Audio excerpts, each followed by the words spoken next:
తిరుపతిలో ఉన్నటువంటి అలిపిరి పాదాల మంటపానికి అతి చేరువలో టీటీడీ స్థలాన్నే ఇచ్చేందుకు ముందుకు రావటం ఆశ్చర్యకరమైనటువంటి విషయం.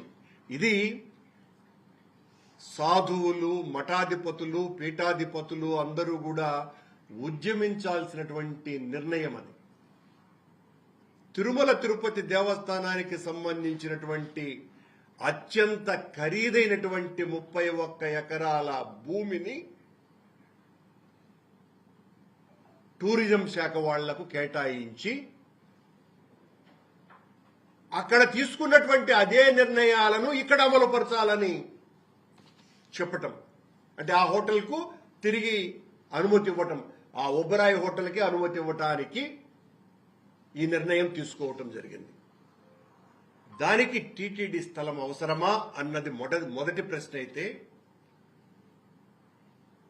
అక్కడి నుంచి మీరు ఆ హోటల్ని తీసివేస్తాము అని చెప్పినప్పుడు టూరిజం శాఖకు సంబంధించినటువంటి ఆ స్థలాన్ని టీటీడీకి ఇచ్చివేసి ఈ హోటల్ వాళ్లకు మీరు ప్రభుత్వ భూమిని ఎక్కడైనా ఇచ్చేటువంటి అవకాశం ఉన్నప్పటికీ కూడా ఏ ఎయిర్పోర్టు దగ్గర మరొక చోటనో కావలసినంత ప్రభుత్వ భూమి ఉన్న చోట అక్కడ ఇవ్వకుండా అత్యంత ఖరీదైనటువంటి టీటీడీ స్థలాన్ని బదలాయించటము, ఆ స్థలము కూడా ఇప్పుడు టూరిజం శాఖ వాళ్లకు సంబంధించినటువంటి స్థలం కంటే కూడా అలిపిరికి అతి చేరువలో ఉన్నటువంటి స్థలాన్ని,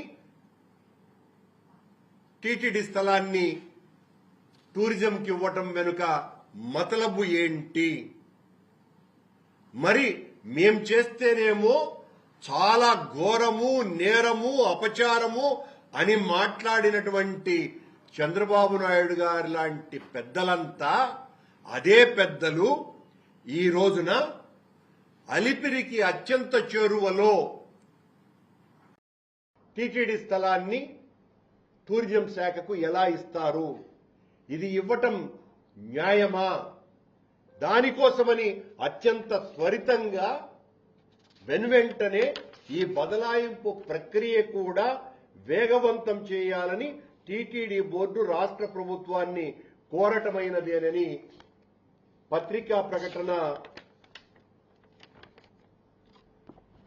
చేయటం జరిగింది. టీటీడీ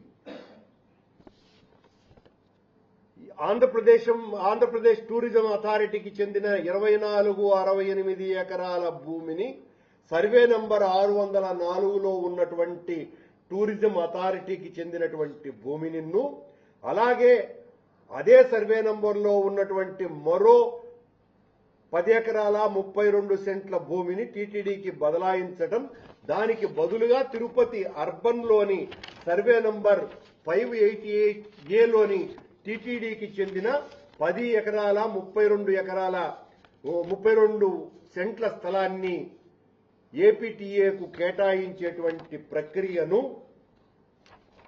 త్వరితగతిన పూర్తి చేయాలని, అలాగే 588ఏలో ఉన్న అర్బన్ సర్వే నంబర్లో ఉన్న 24 ఎకరాల 68 సెంట్ల స్థలాన్ని ఏపీటీఏకి బదిలీ చేయాలనేటువంటి నిర్ణయాన్ని తీసుకుని దాన్ని వేగవంతంగా చేయాలని ప్రభుత్వాన్ని కోరటమైనది. టీటీడీ స్థలాలని అత్యంత ఖరీదైన, అందులోనూ కూడా ఏ కారణంగా అయితే ఉద్యమాలు జరిగినాయో, ఏ కారణంగా అయితే అక్కడ హోటల్ నిర్మాణం జరగకూడదు అని సాధు పుంగవులంతా కూడా పోరాటం చేశారో, దానికి ఏమాత్రము కూడా దానిని పట్టించుకోకుండా అలిపిరి పాదాల దగ్గరకే తీసుకుని వచ్చి ఈ రోజున టీటీడీ స్థలాన్ని కేటాయించటం, దానికి ప్రత్యామ్నాయంగా అనేక ప్రభుత్వ స్థలాలు ఉన్నప్పటికీ కూడా అత్యంత విలువైనటువంటి స్థలం, అందులోనూ అది అత్యంత ఖరీదైనటువంటి ఎర్రచందనం చెట్లు, వనమూలికల చెట్లు, ఇలా అనేక రకాలైనటువంటి చెట్ల సముదాయాలతో ఉన్నటువంటి 30 ఎకరాల స్థలాన్ని అరవింద్ హాస్పిటల్, క్యాన్సర్ హాస్పిటల్ మధ్యలో ఉన్నటువంటి ఈ స్థలాన్ని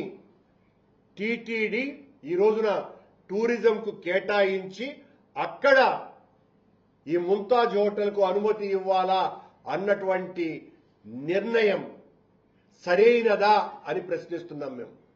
ఆ రోజున మా ప్రభుత్వాన్ని ఇంత పాశవికంగా విమర్శించినటువంటి వాళ్ళు ఈ రోజున మళ్లీ అంతకంటే అలిపిరికి చేరువలో టీటీడీ స్థలాన్ని ఇవ్వటాన్ని పూర్తిగా వ్యతిరేకిస్తున్నాం. ఏ కారణంగా అయితే సాధువులు, పీఠాధిపతులు, మఠాధిపతులు, భక్త అగ్రగణ్యులు వీళ్ళందరూ కూడా వ్యతిరేకించినారో ఆనాటి నిర్ణయాన్ని, అంతకంటే ఘోరాపచారం ఈ రోజున టీటీడీ పాలక మండలే తీసుకొని ఆ స్థలాన్ని ఆ హోటల్కు బదలాయించాలనేటువంటి నిర్ణయం తీసుకున్నది. మిమ్మల్ని అందరినీ కూడా చేతులెత్తి ప్రార్థిస్తున్నా, వెనువెంటనే మీరు స్పందించాల్సినటువంటి అవసరం ఉన్నది. ఇంత ఘోర నిర్ణయము, అపచారము జరుగుతుంటే కూడా ఎవరు కూడా దీన్ని గురించి మాట్లాడకపోతే చాలా తీవ్రమైనటువంటి తప్పిదం అవుతుంది.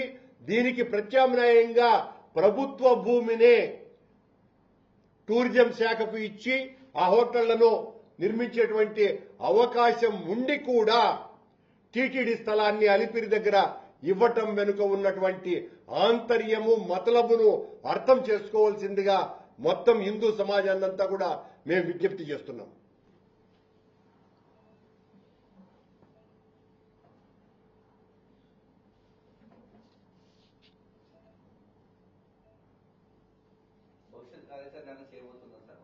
మొత్తం అందరికీ హిందూ సమాజానికి అంత ఇంతకంటే దారుణం మరొకటి లేదు. అత్యంత విలువైన వేల కోట్ల రూపాయలు విలువ చేసేటువంటి టీటీడీ స్థలాన్ని అదే హోటళ్ల నిర్మాణానికి టూరిజం శాఖకు బదలాయించటం అంటే, ఇది కూడా చంద్రబాబు నాయుడు గారు చెప్పారు. వాళ్ళ మనవడు దేవాంశ పుట్టినరోజు సందర్భంగా ఆ ఎదురుగా ఉండే స్థలాన్ని ఇస్తాము అని. అప్పుడు అందరూ కూడా ఎదురుగా ఏదైనా ప్రభుత్వ స్థలం ఉందేమో అది ఇస్తారేమో అని అనుకున్నారు. అలా కాకుండా టీటీడీ స్థలాన్నే, అది కూడా అలిపిరికి దగ్గరలో ఇవ్వటము అంటే అంతకంటే దారుణం మరొకటి ఉన్నదా?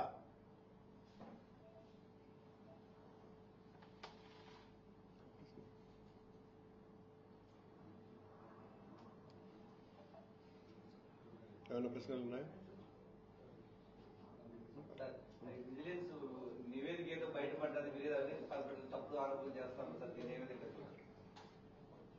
ప్రభుత్వ తప్పిదాల మీద, ప్రభుత్వం చేసేటువంటి అనేక రకాలైనటువంటి అవినీతి చర్యల మీద నేను పెద్ద ఎత్తున స్పందిస్తున్నాను కనుక నన్ను బలహీనపరచాలని, నా మీద బలప్రయోగం చేయాలని, నా మీద అవినీతి ఆరోపణలు వేసి నన్ను పలుచన చేసి వైఎస్ఆర్ కాంగ్రెస్ పార్టీలో నన్ను యాక్టివ్గా ఉండకుండా చేయాలన్నటువంటి కుట్రలో భాగంగానే ఈ రోజున ఆ 2 పత్రికలు పతాక శీర్షికలో నా గురించి రాయటం జరిగింది.